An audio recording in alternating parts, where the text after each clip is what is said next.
Welcome to my YouTube channel. વિદ્યાર્થી મિત્રો, આજે આપણે ધોરણ 7 જે પ્રથમ પરીક્ષાનું અસાઇનમેન્ટ આવ્યું છે એનો વિભાગ એમાં વિકલ્પો જોઈશું.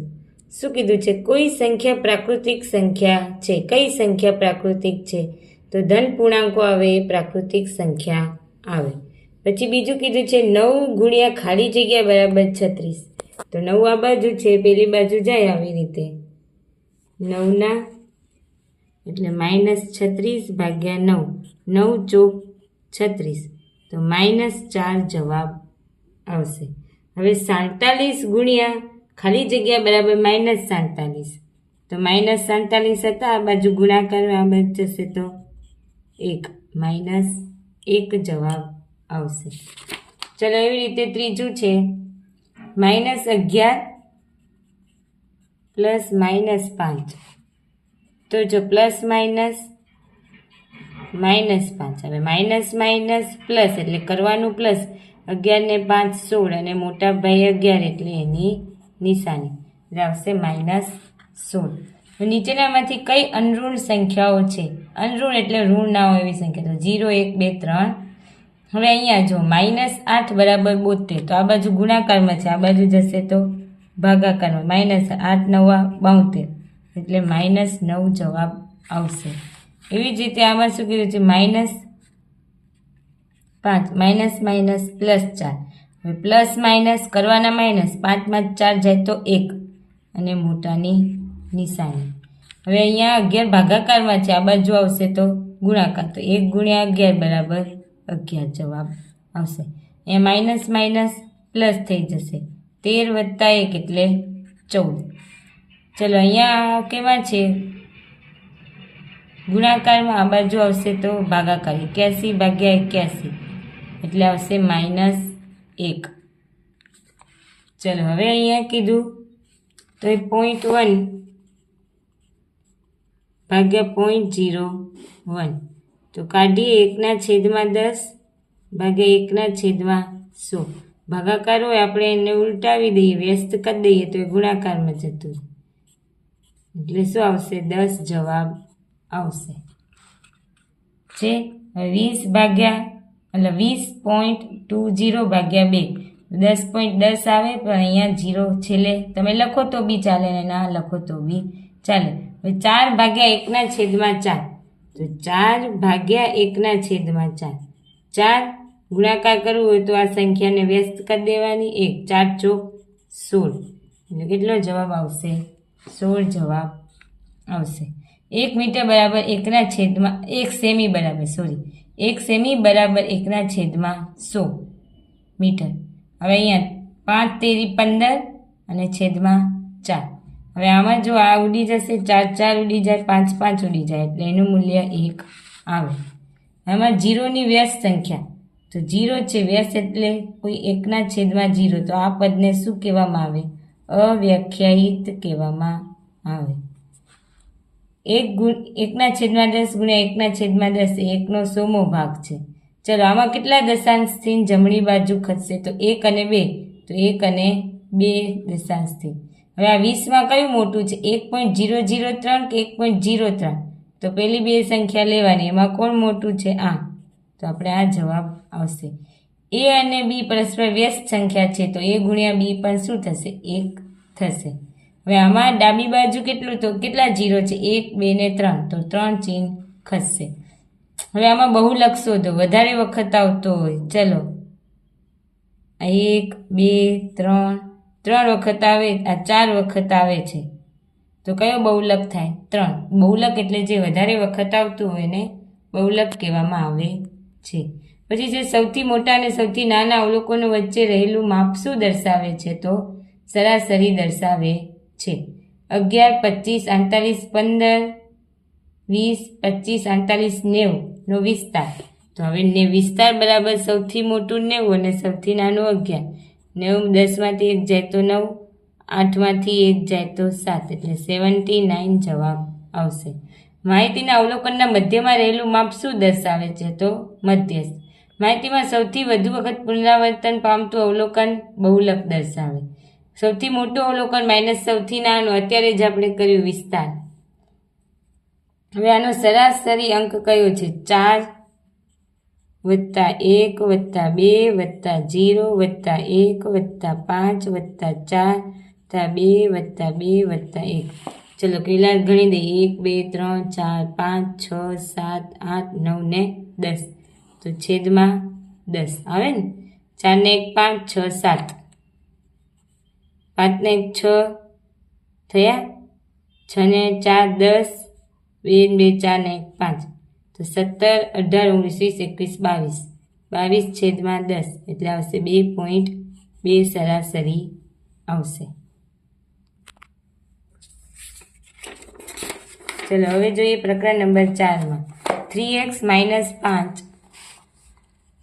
3x - 5 બરાબર 13.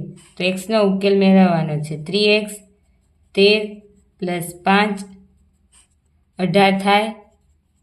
હવે x બરાબર 18 છેદમાં 3, 3 છક 18 એટલે કેટલો આવશે? 6. હવે છે 31મું y ના 4 ગણામાંથી 6 બાદ કરતા. તો આપણે y ના 4 ગણામાંથી 6 બાદ કરતા અભિવ્યક્તિ આટલું જ આપેલું છે, કેટલું મળી નથી કીધું. પછી છે 2x - 8 બરાબર 0. તો 4x બરાબર કેટલા? તો જો અહીંયા આપણે કિંમત આ 2x બરાબર 8, x બરાબર xની કિંમત કેટલી મળી? 4. તો આમાં 4 મૂકી દઈએ તો કેટલા આવશે? 16 જવાબ આવશે. એના પછી છે y - 6 બરાબર 1નો ઉકેલ શોધવા. બંને બાજુ y - 6 બરાબર 1નો ઉકેલ શોધવા બંને બાજુ જે આ સંખ્યા હોય એની વિરુદ્ધ સંખ્યા ઉમેરવાની, એટલે +6 ઉમેરવો પડશે. પછી છે 2x + 3 બરાબર 5. તો xની કિંમત 2x બરાબર 5 - 3 એટલે 2 આવે. 2x બરાબર 2, x બરાબર 2/2 એટલે 1 જવાબ આવશે. 35મું છે સમીકરણની ડાબી બાજુ કોઈ સંખ્યા ઉમેરવામાં આવે તો સમીકરણની બાજુઓની સમાનતા રહેતી નથી, કે સમાનતા રહેતી નથી એમ. પછી 36મું છે બી છે. બી છેદમાં -3 બરાબર -8. તો બીની કિંમત બી -8 ગુણ્યા -3 કરવાનું ગુણાકાર 8 તેરી 24 માઇનસ માઇનસ પ્લસ એટલે +24 જવાબ આવશે. 37મું છે સમીકરણમાં ડાબી બાજુ અને જમણી બાજુ ફેરબદલી કરવામાં આવે તો સમીકરણ સંતુલિત રહે છે. પછી છે x - 3/2 બરાબર 1/2. તો x બરાબર 1/2, આ માઇનસ આ બાજુ આવશે 3 છેદ સરખા, હા તો સરવાળો થાય 2 દુ 4 એટલે આવશે x બરાબર 2. હવે છે 7x બરાબર 21/3. તો x ની કિંમત શોધવાની. તો 21/3 ગુણ્યા 7, 7 તેરી 21 થાય ને, આ ગુણાકારમાં આ બાજુ ભાગાકારમાં 3 3 ઉડી ગયા એટલે x બરાબર 1 આવે. હવે 5મું ચેપ્ટર બે સમાંતર રેખાઓની છેદિકાથી રચાતા તેની એક બાજુના અંતઃકોણ કેવા હોય? તો આ બે સમાંતર રેખા છે, એની આ એક બાજુની એક છેદિકા, તો આ બે એક બાજુના અંતઃકોણ, તો આ ખૂણો અને આ ખૂણો અંતઃકોણ કહેવાય.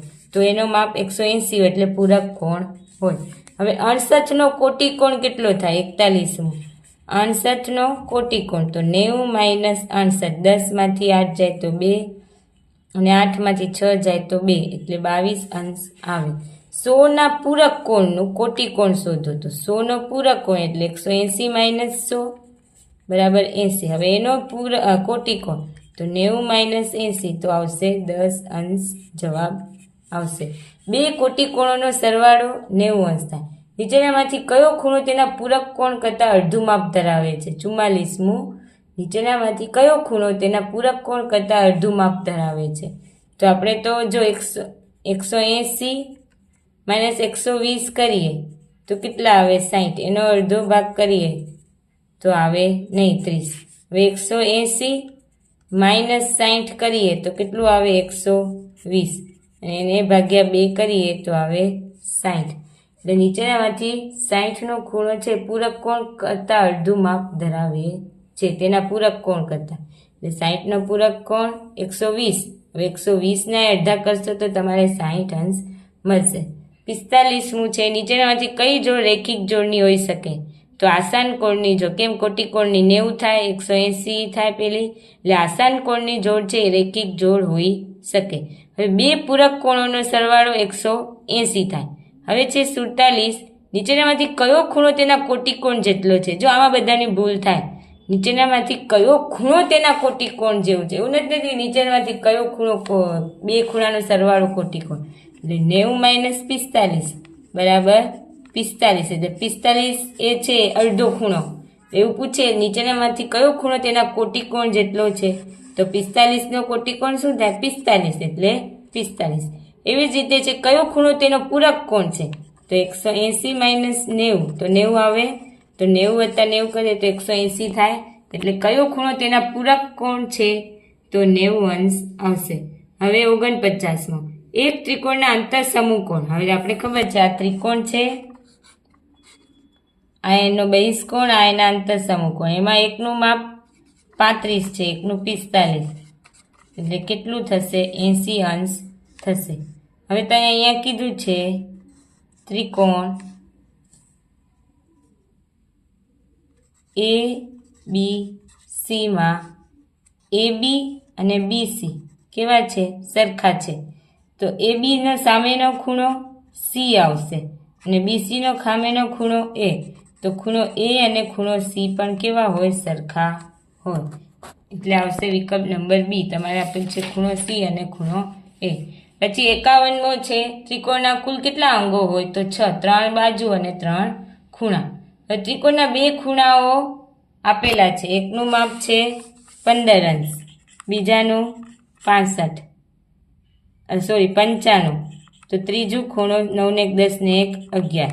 તો 180 - 111 એટલે કેટલા આવશે? 70 અંશ આવશે. હવે કીધું છે 53મો, ત્રિકોણ લેવાનો, ત્રિકોણ PQR માં PM એ શું છે? QR ઉપરની વેધ છે. PM એ QR ઉપરનો વેધ છે. તો દોર્યું. તો નીચેનામાંથી કઈ સાચું થશે? તો PQR એ તો સાચું નહીં થાય.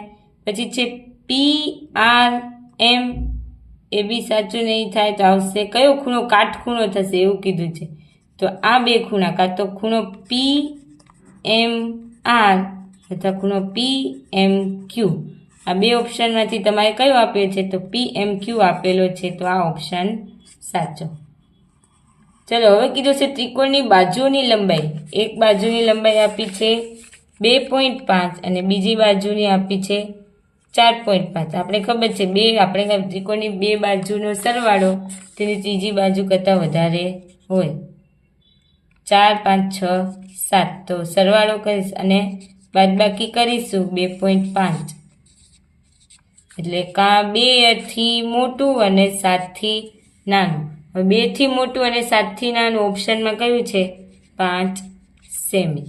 એટલે તમારો જવાબ આવશે 5 સેમી. ત્રિકોણની બે બાજુઓનો સરવાળો એ ત્રીજી બાજુના માપ કરતાં મોટો, એટલે આ બાજુ બે બાજુના માપનો સરવાળો.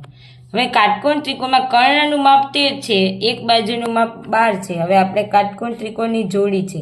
આ 13 હોય, આ 12 હોય, તો એ 13નો વર્ગ 100, આ માઇનસ થશે 144, એટલે આવશે 25.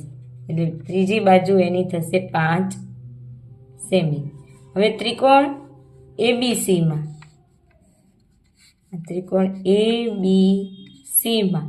AD એની મધ્યગા છે. આ AD મધ્યગા છે. તો નીચેનામાંથી કયું સાચું છે? મધ્યગા એટલે ત્રિકોણને બે સરખા ભાગમાં વહેંચે. એટલે BD બરાબર CD અથવા તો BD બરાબર DC. જે પહેલો જ ઓપ્શન છે એ સાચો. તો ત્રિકોણના ત્રણેય ખૂણાનો સરવાળો આપણે ખબર છે 180 અંશ થાય છે.